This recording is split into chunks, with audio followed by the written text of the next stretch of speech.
এই কটা ছিল কি মশলা গাইস শরীরটা মশলালাম। আকাশের অবস্থা একদম ভালো না, আবার কুয়াশা কুয়াশায় ভরে গেছে। যত কাঁঠালের মুচি আম সব নষ্ট করে দেবে এই কুয়াশায়। তো গুড মর্নিং, নতুন আর একটা ভিডিও। সকাল সকাল চলে এসেছে বাজার পালং শাকের, আর আমি ঘুম থেকে উঠেই ঠাকুর ঘরে একটু প্রণাম দিয়ে গিয়ে শুরু করে দিয়েছি আমার নিত্যকালীন কাজ। আগে এগুলো রেখে দিলে এখানটায় বস্তা ধরে দেবো, বসবা না মেশো? যাও চলে যাচ্ছ, যাও তাহলে বাড়িতে খাওয়ার হয়ে গেছে তোমার। হ্যাঁ পারবো, দাঁড়ো। এখন বাজে ঘড়িতে 9:10, আর এই যে বাপ ছেলেতে কাজ করছে। আস্তে, ভুলটা ধরা হয়েছে। ব্যথা পাবি, নিচে রাখো, তুমি সরো। দেখো বাবা কায়দা খুঁজে পাচ্ছিল না, ছেলে কোলের মধ্যে করে তুলে ভেঙে দিল। চা খেয়ে নাও, বিস্কুট খোলো। আর এই যে এখন হচ্ছে আমাদের চা, যেহেতু আমি দেরি করে উঠি তাই কোনো সমস্যায় চা না খেয়ে চলে গেল। আর বড়বাবু গেছে দাঁত মাজতে। তো চলো আমরা সবাই চা খেয়ে নিই। এ পাশে চলে এসেছে বাজার। বাজারের মধ্যে কি কি আছে তুমি বলো দেখি? ফুলকপি, মিষ্টি কুমড়ো, বাঁধাকপি, শিম, আর কি আছে গো? কড়াইশুঁটি, আর কিছু আছে? বিট গাজর। ও বিট গাজর, বেগুনও দেখতে পেয়েছি। এই হচ্ছে আজকের বাজার। এখন পাওয়া যায় না, গাডার আমি এখানে সব রাখি। তো চলে আসলাম রান্নাঘর, আর রান্নাঘর এসেই দেখলে তো ঘড়ি কোথায় চলে গেছে, একটু আগে দেখালাম। এখন ভাত বসাবো, সেদ্ধ ভাত অনলি। কালকে রাত্রিবেলা একটু খাবারটা হেভি খাওয়া হয়েছে, তার বড়বাবু বলছে মা আমার শরীরটা ভালো লাগছে না, ওই জন্য এখন সিদ্ধ ভাত হবে। তো এই যে প্রেশার কুকারে চাল নিয়ে নিলাম, আর এই যে ধুয়ে নেবো এবার। সেদ্ধ মিষ্টি কুমড়ো আর আলু আর পেঁপে সেদ্ধ দেবো। তো চলো চাল ধুয়ে নিই। আর কলপারে বাসন, সেই বাসনের কথা তো কলপারে রাত্রিতে বড়মশাই রেখে দেয়, ঘুম থেকে উঠেই চোখে পড়ে। তো আমি যখন লাস্টে খেয়ে বেরোই, এই যে এই বাসনগুলো আর বাইরে বের করা হয় না, সেই কারণে প্রত্যেক দিন এই একই ঘটনা, এই বাসনগুলো রয়ে যায়। কারণ বাসনগুলো ধুতে যেতে হবে। চলো, আর চোখ মুখ দেখে বুঝতেই পারছো রাত্রিরে ভালো ঘুমিয়েছি। আর সকালে উঠে একটা দিদি এসে সেই 6টার সময় ডাক দিতে শুরু করেছে। ওই যে বলেছিলাম না একজন বাচ্চার ব্লাড ক্যান্সার হয়েছে, ক্লাস 4-এ পড়ে, তনুশ্রী বলে একজন বাচ্চার। তো আমার সেলফ হেল্প গ্রুপের কাছে আমি কিছু আবদার করেছিলাম, আমি না আমরা মানে আমাদের উপসঙ্গের দিদিরা, তাতে সবাই তো সেদিনকে ঠিকঠাক দিয়েছিল না, মিটিংয়ে গেছিলাম দেখেছিলাম।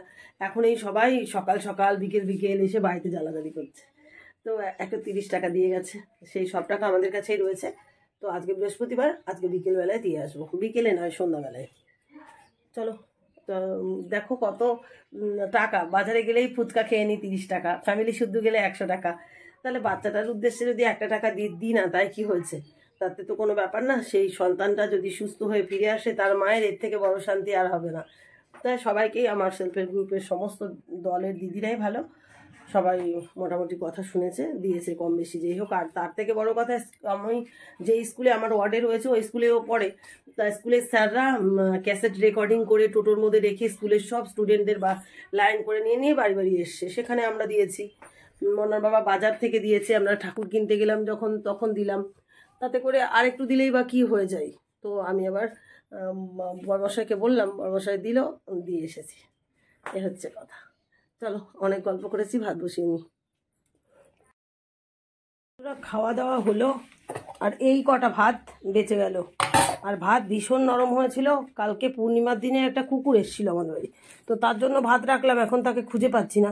আর এখন আমি যাব স্নানে, এই যে ব্রাশ, শ্যাম্পু, আর এই যে সাবান, আর বের করে রেখে গেলাম ফ্রিজ থেকে এই যে মাছ, আর ওই যে জ্যান্ত মাছ কিনে আনা হয়েছিল সেই দুটো কেটে এর মধ্যে রাখা হয়েছে। তো আজকে রান্নাবাড়ি হবে এই সব। আর এই পাশে সব গুছিয়ে গাছিয়ে নিলাম। তারা খাওয়া দাওয়া করে আবার বসে পড়েছে তাদের চাকরিতে। আর খাটটা সেই রাষ্ট্রপতি পুরস্কার পাওয়া যাবে খাট দেখিয়ে।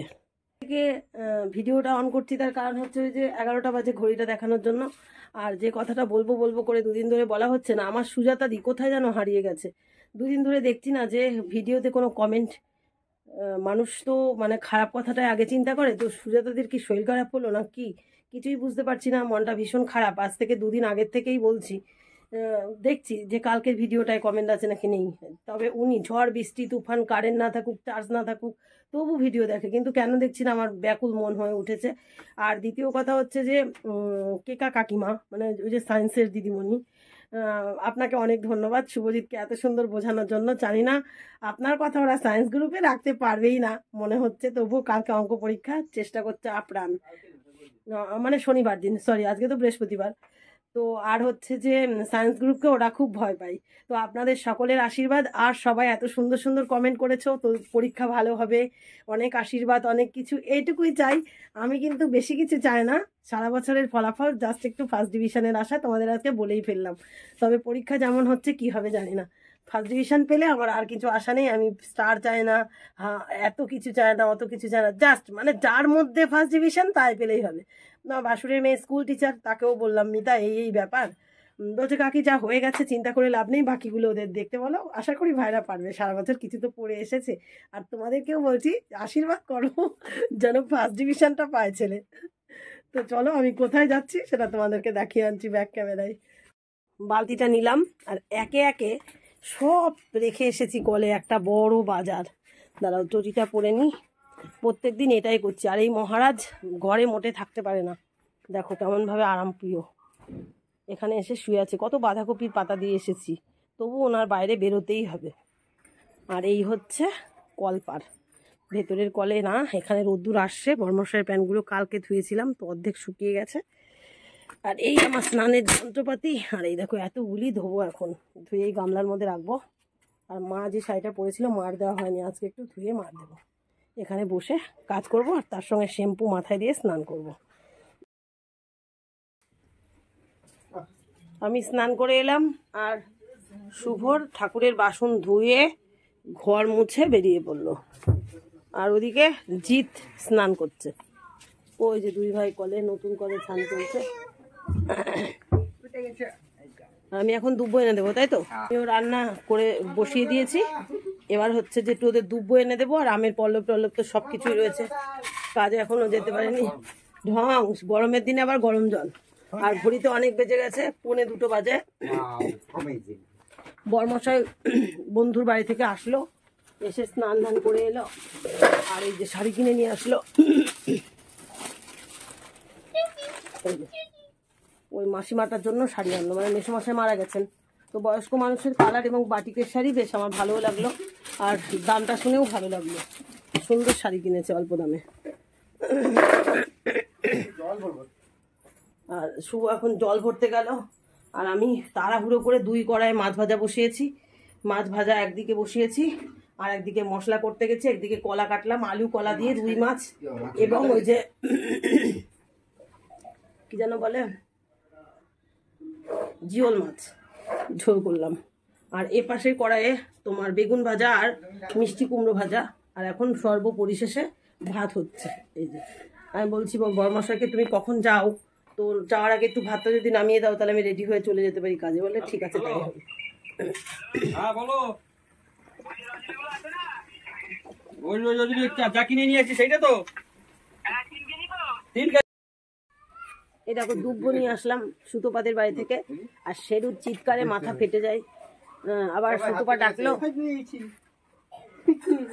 কোথায় কেটেছে?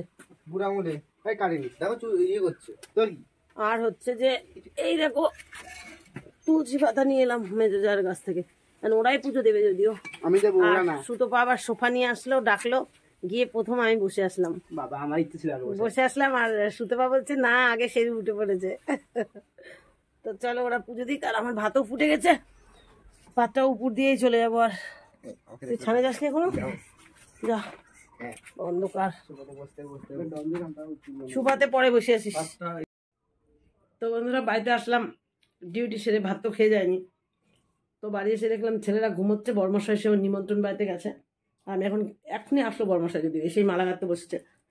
আমি মশার অত্যাচারে বসে খেতে পারছি না, দেখো পা ছিঁড়ে খাচ্ছে, মানে দাদাই খাচ্ছে। মাছের ঝোলটা বাবাই বলছে বেশ ভালোই হয়েছে, আমিও খাচ্ছি, বেশ ভালো লাগলো। আলু কলার ঝোল, শুধু আদা জিরা বাটা দিয়া। চলো তাহলে খেয়ে নিই। কটা বাজে না? 5:25। আর আমি খেতে বসলাম।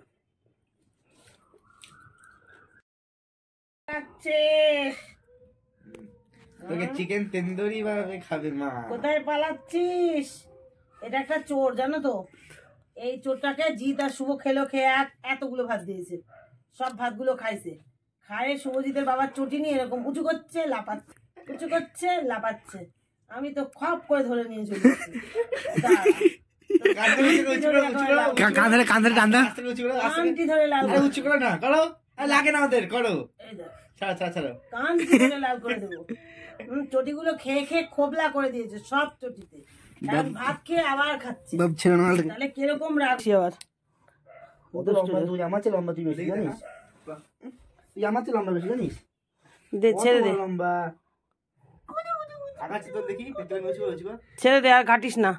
এমন চালাক, হাত থেকে ছাড়া দিয়ে ফাঁস করে পালাইছে। যে আবার যে এসেছি মালটা আবার আইছে। থাক, চটকাস না, থাক, দিদে যা, চললা তোর ঘরে, চললা খেয়ে কত মোটা হয়েছিস। যা, চললা যা, চললা না দাঁড়া, তুই যেই জন্য যে হাঁপিয়ে যাবে না। যা যা যা, দে, ভিডিও করে যা যা যা। তো কটা বাজে একদম সরাসরি দেখিয়ে দিলাম। দেখো, সরাসরি চ্যানেল, কাটায় 12টা। সেই যে ভাত খেয়ে বসেছি সন্ধ্যাবেলায়। আজকে আমাদের যে জবা গাঁথে, সেই জবা গাঁথুনির ভীষণ শরীর খারাপ। তা সে আজকে জবা গেঁথে দিতে পারবে না। খবর পেয়ে আমরা তো টেনশন একেবারে মাত, যে এত জবা আমরা কি করে গাঁথবো। যার জন্য আমরা রজনীর মালা গাঁথা বাদ দিয়ে দিলাম। এই যে রজনীগুলো পড়ে রয়েছে, জবা গাঁথলাম সেই নাকে মুখে। 11টা 4 বাজে, তখন মালা গাঁথা শেষ। তারপরে সেগুলো প্যাকেট করা, বস্তা ভরা সব করে নিয়ে গিয়ে বরমশাই চেম্বার দিয়ে এসে এই যে এখন হিসেব টিসেব করছে। আর আমরা ভাতও খেয়ে নিলাম, যদিও ভাত খেয়ে বাসন রেখে আসলাম। আর ভিডিওটা এন্ড করতে এলাম। আর দুষ্টুটাকে ধরে আনলাম। কেন? দুষ্টুটা শুধু চটি খায়, সব চটিগুলো খেয়েছে, জানো না, সেজন্য তাই ধরে নিয়ে চলে এসেছি। চল তো দুষ্টুমি আজকে দেখাচ্ছি মজা। এর অনেক বছর বয়স, অনেক বুড়ো হয়ে গেছে। অনেক অনেক 3টে মেয়ে ছিল, সেই মেয়েদের বনগাতে দিয়ে এসেছি। একজনের বাড়ি, আরে একটা এটা লোকেদের। তা আমাদের ওই মেয়ে ছিল তো, ওই মেয়েদের জন্য হচ্ছে যে গন্ধে গন্ধে বৃষ্টিতে ভিজে চলে আসতো। আর আমরা অর্ধেক রাতে দরজা খুলে ওকে ঢুকিয়ে নিতাম ঘরের মধ্যে। তা থাকতে থাকতে তারাও অতিষ্ঠ হয়ে গেছে, বলে কি ভাই তোরা নিয়েই নে। তা আমরা নিয়ে নিয়েছি। মেয়েগুলোকে বনগা পাঠিয়ে দিয়েছি একজনের বাড়ি। আর অনেক বাচ্চা হয়েছে, অনেক চেষ্টা করেছি, কাঠের গুঁড়ো এনেছি, লাইট কিনেছি, কিছুতেই বাঁচাতে পারিনি। রাগ করে মেয়েগুলোকেই দিয়ে দিয়েছি। যা তো, তা ওর প্রতি খুব মায়া, মনে হয় যেন ও আমাদের লোক। ওর সাথে কত স্মৃতি জড়িয়ে আছে। বর্ষার মধ্যে যখন আমাদের আসতো, সরাজদার বাড়িতে কল করে বলতো, সরাজদার খরগোশ ছিল এটা, তো ওটা তোদের বাড়ি গেছে কিনা, তো আমার দিয়ে যা। এখন যখন দিয়ে যেতাম, এই জায়গা আসতে দিয়েছে, এখনো সেই জায়গা, সেই জায়গা। এখানে একটা মাস্টারমশাই আছে, প্রাইভেট পড়ায়, মাস্টারদেরটা। তো আবার কখনো কখনো মিথ্যেও বলতাম, কই আসেনি তো, দেখিনি তো, এরকম বলতাম। কেন? ভাবতাম ওই ছেলেটা আসলে যদি আবার বাচ্চা হয়। তাই একবার তো বাবার বাড়ি চলে গেছি আটকে রেখে বাবার বাড়ি চলে গেছি। ফোন করেছে, তোমাদের বাড়িতে গেছিলাম, তালা দিয়ে। আমি বলছি হ্যাঁ, আমাদের বাড়িতেও খরগোশ রয়েছে, আমরা আটকে দিয়ে এসেছি, কারণ ওই রাত্রিবেলায় এসেছি তো, ভোরবেলায়, তাই খাবার দিয়ে এসছি, অসুবিধা নেই, বাড়ি কি দেবো, আবার বাড়ি এসে দিয়ে এসছি। চলো তাহলে আর বেশি কথা বলবো না, অনেক কথা হয়ে গেছে। আজকের মতো ভিডিওটা এন্ড করে দিচ্ছি। দেখা হচ্ছে আগামী দিন নতুন ব্লগে। টাটা, গুড নাইট বন্ধুরা। Good night.